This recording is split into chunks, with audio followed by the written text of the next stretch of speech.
આણંદની વાત કરીએ। આણંદમાં સ્પાની આડમાં ચાલતા ગોરખ ધંધાના પર્દાફાશ બાદ પોલીસે વધુ એક કાર્યવાહી કરી છે।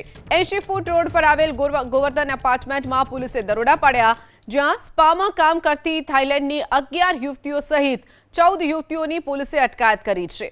આ તમામ યુવતીઓ આણંદ અને પેટલાદના